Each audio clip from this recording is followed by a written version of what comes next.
to say it right now or after the online review? I think we could do it now. Now? All right, then.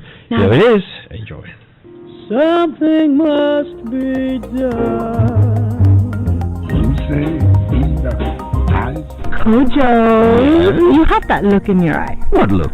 The look you have when you've got a super subject for say it right. Wrong, you know me too well. Oh, spill it then. Me versus I. Well, that really is a good one. I can't tell you the number of times I've had to point out that it should be Joseph and I and not me and Joseph. I know. There are some exceptions though. Well, there are indeed. It's sometimes right to say me and Joseph. Depends on whether the pronoun is a subject or an object of the sentence. You said it. I have an easy system for figuring out whether to say Joseph and I or me and Joseph. Tell me and the rest of the world about the system. Well, just take the other person out of the sentence and see which pronoun makes more sense in the sentence. For instance, me have gas doesn't quite make sense. So you can't say me and Joseph have gas. It would have to be Joseph and I have gas. Oh, I see what you mean, but it would make sense to say the doctor treated me for gas, not the doctor treated I for gas. And that tells me that it should be the doctor treated me and Joseph for gas. That's how you say it right. That's also a little too much gas for a Wednesday morning.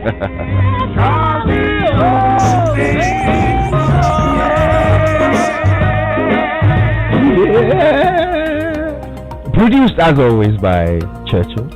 Okay, so the online review is brought to you by Zenith Bank in your best interest and Goyle Good Energy. And Goyle continues to value you as their customer, so they want you to follow all of the coronavirus prevention protocols. For example, cover your mouth with tissue when you cough and dispose of the tissue immediately. Wash your hands with soap and running water. If you can't do that, use alcohol-based sanitizer. Goyle has got you covered, though, at their service stations, especially when you handle money. Now, maintain a minimum distance of 1.5 meters between you and other customers and or attendants. Let's all observe these simple protocols together to defeat the COVID-19. And of course, if you exhibit any symptoms, don't head to the hospital immediately. Call the hotlines and ask for help. They are 055-2222-004 or 055-2222-005. I love saying 22. Okay, so a bank in 3 easy ways with Zenith Bank. You can download the Zenith mobile app, which is called Z Mobile, from the Play Store or the App Store, and bank on the go. Alternatively, you can use the Zenith Internet Banking platform to transfer funds, pay merchants, and do so much more anytime, anywhere. So dial *966# on any mobile device to open an instant account and bank the easy way. Experience easy banking with Zenith Bank. Zenith Bank in your best interest. Here's what's on myjoyonline.com today.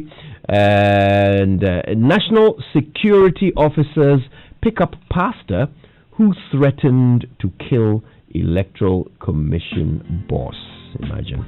Also, SEC to decide on payment schedule for customers of defunct fund management firms by end of June. And citynewsroom.com has government knows beneficiaries of my 51 million Ghana cedi judgment debt money. That's Woyome speaking. And NDC government will ensure unlimited window for voter registration. That's Haruna Idrisu speaking. And there are many who agree with that. That concept of an unlimited window. Okay, BBC has George Floyd's niece. This is not just murder, but a hate crime. I watched a bit of the funeral yesterday. I was moved. Brooke Williams is the one who said this, and she remembered George Floyd as spiritually grounded and an activist. So there's another believed to be spiritually grounded man in jail for threatening the life of the EC chair. But there are some lawyers pointing out a couple of things about how he was arrested and suggesting that the arrest may not have been done the proper way. For example, the reading of the Miranda rights. Apparently, someone is supposed to touch you during an arrest. It's part of the process. You must be touched by the police officer. I know, it's interesting. Also, there wasn't a search at the time of the arrest.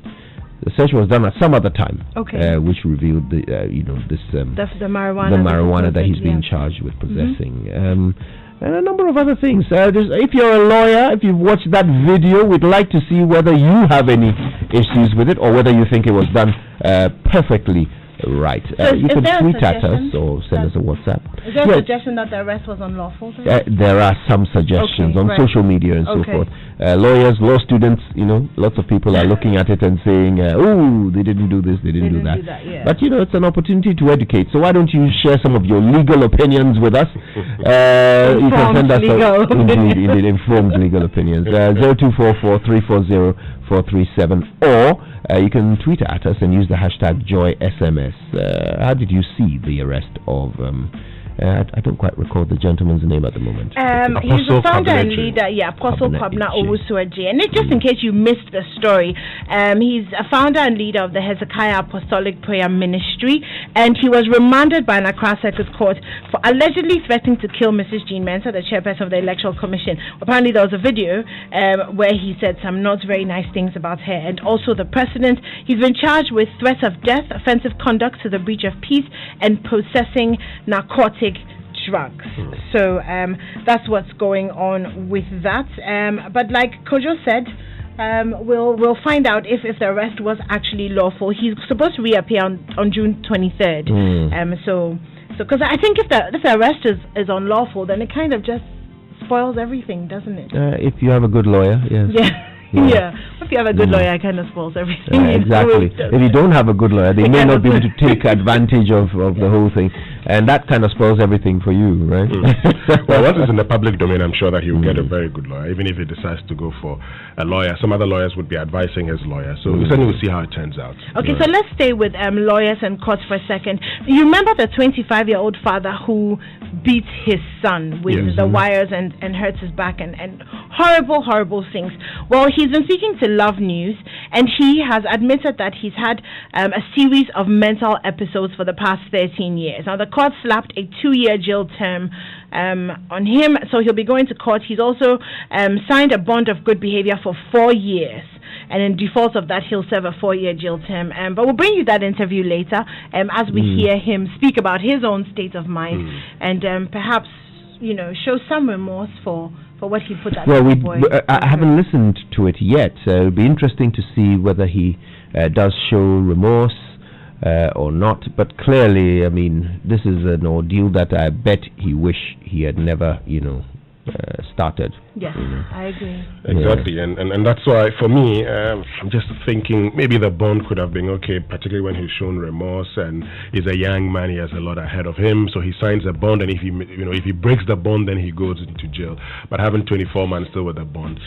I totally agree with that. I believe he should be punished, even if not so much for himself, so that other parents who even think of doing something like this because something will trigger them that, okay, if I don't love my child enough to be kind to them, the fact that I don't want to go to jail should be enough. And I am an advocate for mental health issues, you know that. But I cannot forgive this man for what he put that little boy through. And there's a part of me that even feels like the 2 years cry.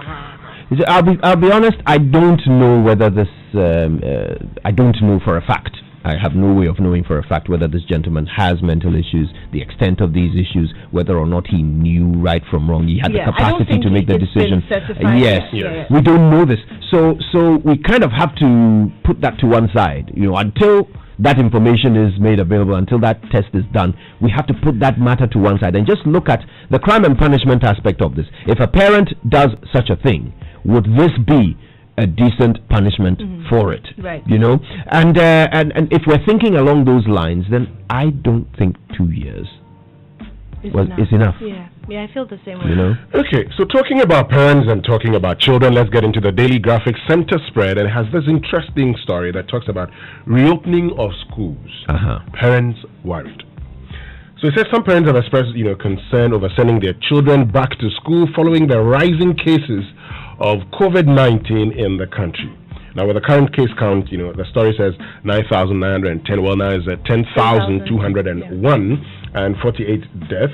The parents feel it is not safe to send their children back to school. They have therefore, entreated the government to reconsider its decision to allow SHS 3 and SHS 2 gold track students to report to school and rather ensure the situation is stabilized before reopening schools. Yeah.